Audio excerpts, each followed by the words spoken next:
Ansiedade, depressão, são os efeitos de um estilo de vida agitado de uma sociedade moderna?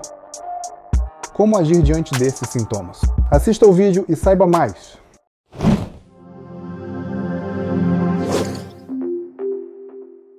O que está acontecendo nessa correria do mundo moderno de hoje? Com qualquer pessoa que você fala, eu estou estressado, eu estou com depressão, eu estou ansioso, eu não estou dormindo. O que acontece com as pessoas hoje em dia, doutora Kátia? Olha, Fernando, eu percebo aqui no consultório que o estresse, sem dúvida nenhuma, ele faz parte do dia a dia de todos nós, do ser humano em si. Mas por que a depressão, a ansiedade e os transtornos mentais, eles estão mais vigentes? Pelo nosso estilo de vida, por uma alimentação onde a gente se alimenta, mas a gente não consegue os nutrientes adequados e necessários. E é interessante, né? Nós podemos regenerar todo dia 50 milhões de células.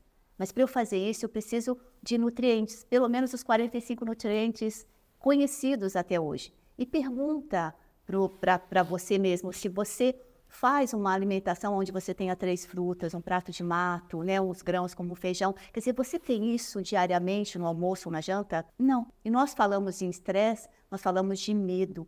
Toda vez que nós passamos por medos, nós acabamos por consumir o cortisol, um T3 e os hormônios sexuais. Quer dizer, se eu não tenho esses 3 hormônios, eu vou ter cada vez mais medo.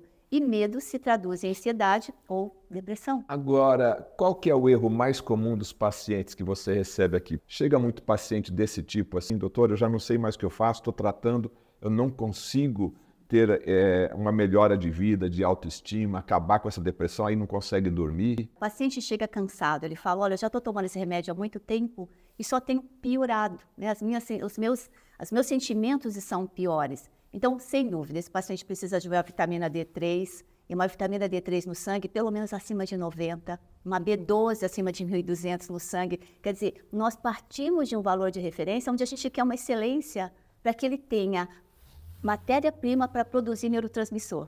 Neurotransmissor como a serotonina, uma dopamina. Se eu não tenho isso, como é que eu vou fazer neurotransmissor para eu conseguir olhar os problemas, né? Do tamanho que eu sempre falo, uma lente colorida, ela vê um problema tranquilo. Agora, uma lente preta e branca de aumento, ela vai ver o problema de uma forma muito piorada. Agora, você falou uma palavra-chave aí, doutora Kátia, às vezes a pele mostra sinais que a pessoa não está bem. Quais outros sinais que o corpo dá? Não sei, queda capilar, né? Queda do cabelo, pele, psoríase, o engordar, a obesidade, o cansaço. Quais outros sinais que a pessoa tem que estar atenta? Eu não estou bem. E às vezes essa tristeza, essa depressão também é normal, ou essa ansiedade é para eu ganhar mais dinheiro, eu tenho que pagar minhas contas. O que o corpo fala? O corpo fala para a gente? Sem dúvida. A procrastinação, né? A pessoa deixar de fazer aquilo que ela deve fazer, esse para mim é o maior sinal. A pessoa ela tem todos os quesitos que façam com que ela faça aquilo de uma maneira eficiente. Por exemplo, fazer atividade física. A gente não pergunta se gosta ou não gosta, a gente faz. Então, quando eu não consigo ir, alguma coisa está me prendendo a isso. Então, a gente precisa entender qual é o processo. Mas metade de uma sobrancelha cair, de mulher normalmente. As mulheres hoje fazem micropigmentação na sobrancelha. Quando ela faz isso na sobrancelha na lateral, ela está me pedindo socorro. Por quê? Caiu a metade lateral da sobrancelha, não tem cortisol. O hormônio que enfrenta o estresse dela acabou. Então, ela está pedindo socorro. Uma TPM, um alto fluxo menstrual, as patologias que começam a chover, né, no nosso dia a dia, hipotireoidismo, uma menopausa com muitos sintomas, essa intolerância ao estresse. Você vê as pessoas brigando muito, né, entre si. Então, assim, pessoas intolerantes estão pedindo ajuda. Elas não são ruins, elas estão sem hormônios. Sono, eu queria falar agora sobre sono, porque as pessoas sempre querem o comprimidinho. Eu vou tomar aqui, eu não estou conseguindo dormir, vou tomar esse remédio, aí eu estou dormindo agora que nem uma pedra. Eu queria entender a importância do sono nesse processo aí das pessoas que estão ansiosas, das pessoas que estão depressivas. Tudo é um processo, né? A gente fala da higiene do sono, é tão importante você preparar um script para você ir dormir.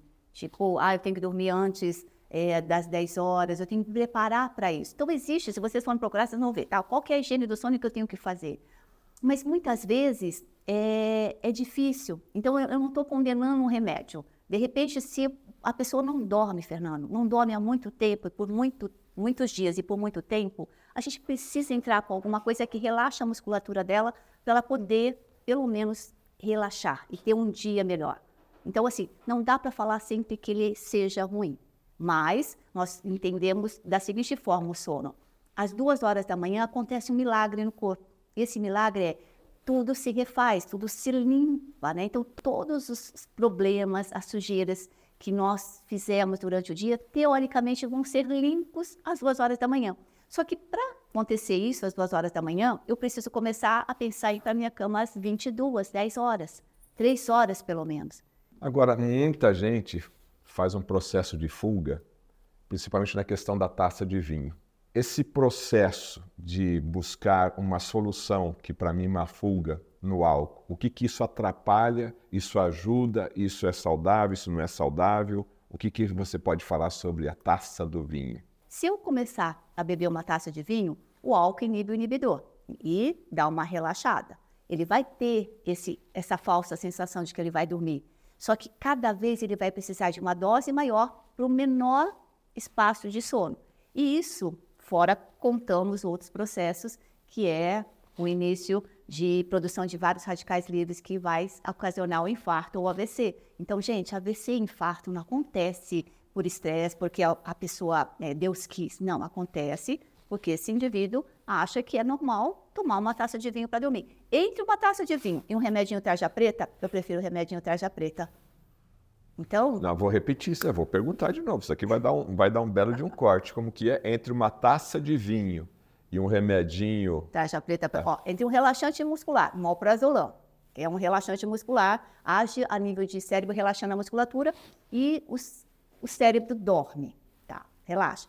E uma taça de vinho, o alprazolam é muito menos nocivo do que uma taça de vinho. Qual que é a importância de um cortisol? Qual que é a função dele?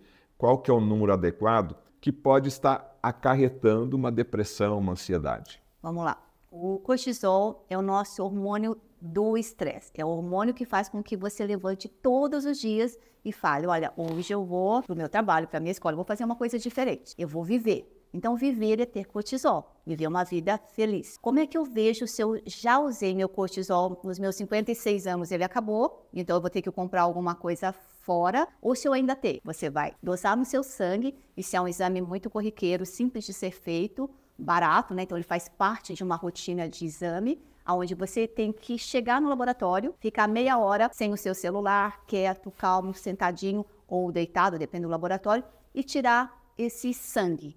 Então, essa dosagem matinal no seu sangue é um número de referência. O que seria excelente numa pessoa como eu, por exemplo, como o Fernando?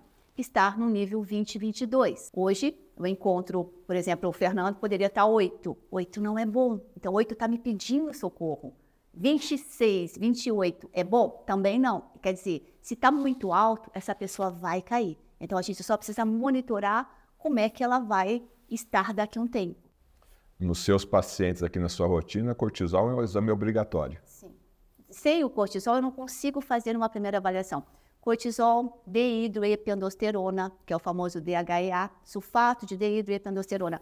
Ele me ajuda a ver aonde está esse estresse. Se foi um estresse muito na infância, se foi um estresse um pouco na idade adulta, quer dizer, porque o DHEA, ele protege o cérebro contra a ação de um cortisol muito alto. Um cortisol alto, ele é neurotoxina. Ele é como o glúten. Ele é uma pilha que você abre e cai aquele ácido sulfúrico que vai corroendo o seu cérebro. Então, quer dizer, se essa pessoa hoje está com 8, ela já usou o cortisol como uma neurotoxina também. A importância da tireoide, dos hormônios tireoidianos também nessa questão de depressão, sono, ansiedade. A tireoide também tem relação? A tireoide é o órgão que mais fala a favor de depressão, né? Assim, a maior parte das pessoas que são tratadas como depressivas, elas não são depressivas. Elas só são maltratadas em termos de hormônio tireoidiano. A medicina sabe tratar muito bem com T4. Sintroide, levoide, puran, todos são T4.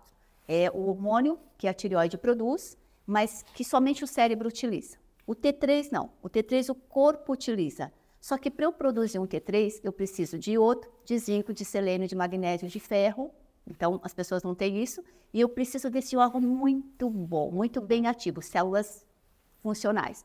Se eu não tenho, eu não produzo o T3. Então, se eu não tenho o T3, eu começo a ter uma tristeza no fundo da minha alma, a gente fala que no fundo da minha alma é aqui, e a pessoa vai no médico e diz para o médico, doutor, eu estou triste. Aí ele dá o quê? Antidepressivo. Ele não pede se o T3 está abaixo do limite. Se eu fizer a minha parte como médico, a regularizar cortisol, com hidrocortisona na base, um T3 livre, manipular, e testosterona, estradiol, estriol, progesterona, quer dizer, eu equilibrei esse paciente. Aí é por conta dele, livre-arbítrio. Mas essa é a minha função enquanto médica. Depois disso, né, mas o que acontece com a maior parte dos pacientes que chegam até mim? Eles não estão nesse patamar. Então, ele tem um T4, ele até tem uma testosterona, mas não tem hidrocortisona, não tem progesterona. Bom, já que a doutora falou em testosterona e progesterona, esses hormônios que a gente conhece como os hormônios sexuais, qual que é a importância dele? Porque, por exemplo, eu conheci uma pessoa semana passada, um jovem de 23 anos, sim, testosterona com 180. Ele comentou comigo, até pela minha profissão, está 180, o que eu faço, né? E aí ele comentou que o médico tinha falado que os homens estão com a testosterona muito baixa. O que está acontecendo com os níveis de testosterona nos homens hoje e nos seus estudos? Qual que é a causa que você tem percebido? Era para dar 900, né? Tá, um jovem de 23 anos, né? Com a alta produção de testosterona a nível de testículo. Quando esse jovem tem uma prolactina, aí que é importante pedir um exame completo, pelo menos a primeira vez, uma prolactina alta, a prolactina é um hormônio de mulher grávida que vai produzir um leite.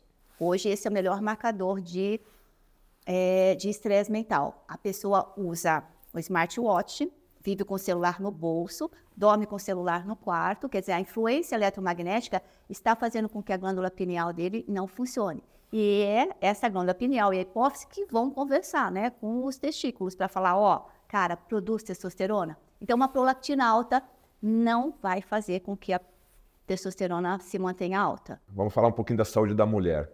Endometriose, eu já fiz várias matérias sobre isso. E também esterectomia, que também é um protocolo muito comum que a gente observa aí na medicina tradicional. Está com endometriose, vamos retirar o útero.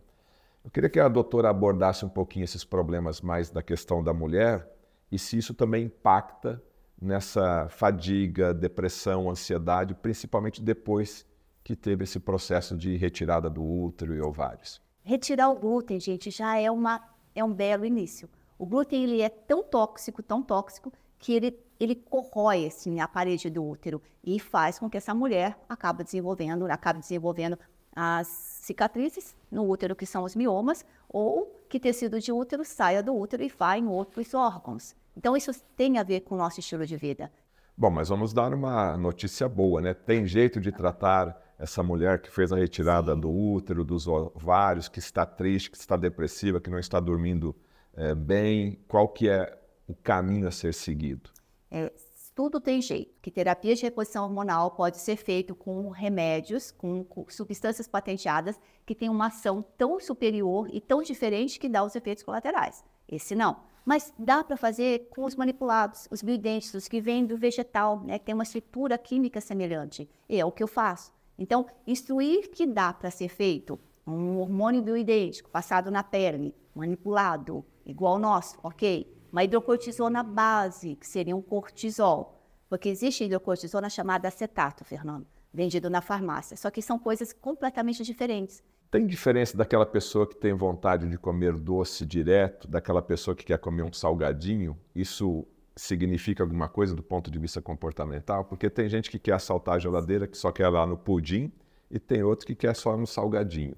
Quando a gente fala do salgadinho, a pessoa que quer uma coisa calórica, mas mais salgada, ela tem deficiência de cortisol. O cortisol dela está baixo. Quando ela tem uma loucura por doce, ela tem mais parasitas, vermes. Então, é por isso que... Mas hoje, no século XXI, tem pessoas com verme ainda? Eu e você, Fernando. Nós somos duas pessoas que possuímos. Então, quanto mais a pessoa tem parasitas, mais ela tem uma compulsão por doce. Então a gente diz, né, que não é você que comanda, são os seus vermes. É isso que eu ia perguntar. Me falaram isso também em algumas entrevistas. Quando eu estou com vontade de comer doce, não é o meu cérebro, é a lombriga. Minha avó chamava de lombriga. Né? E nós temos lombriga. Por isso que eu falo de enema de café, de hidrocolo. Tudo isso são ferramentas para ajudar a gente a eliminar. Seja os vermes ativos, os mortos, aqueles que estão nos órgãos. Então, assim, dá pano para manga, tem muita coisa. Só que como é que a gente mata os nossos parasitas? É fácil, mate eles de fome. Então, se você ficar 3 dias sem comer doce, somente alimentos vivos, frutas, verduras, legumes, você mata esse bicho. Então, assim, é fácil. O que é ter uma saúde intestinal? É ir no banheiro? Não, eu vou no banheiro todos os dias, eu sou um reloginho. Aí a pessoa não vai ficar depressiva, a pessoa não vai ter ansiedade. E tem aquele que não vai no banheiro com frequência. O que é uma saúde intestinal, no seu ponto de vista, correta, equilibrada e que afastaria a depressão, a ansiedade e daria um bom sono? Aí depende dos sintomas, né? Então, os gases, a consistência das fezes, o número de fezes, tudo isso vai contar. Se o meu intestino é uma máquina de moer carne, se eu como, eu tenho que empurrar alguma outra coisa. Quer dizer, se eu tomei um café bem tomado, eu vou fazer o meu primeiro, as primeiras fezes. Almocei, vou fazer minha segunda. Comi, jantei muito bem, vou fazer minha terceira. Então, assim, depende desse volume. As características, mas depende dos sintomas. Nós fizemos um vídeo, uma série de vídeos agora falando sobre a saúde intestinal. A hipocloridria, a falta de suco gástrico, pelo tipo de alimentação que nós estamos tendo, os gases, os arrotos. Quer dizer, tudo isso, se você tem gás, tem arroto, você não tem uma saúde intestinal boa. Quero dar um recado para você. O segundo workshop de práticas integrativas na saúde mental, depressão, ansiedade, insônia, dores emocionais, farão parte do segundo workshop de práticas integrativas em saúde mental. Dia 30 de novembro, sábado, e dia 1º de dezembro, domingo, em São Paulo, eu estarei te esperando. Vagas limitadíssimas. Quer saber mais? Clique aqui agora.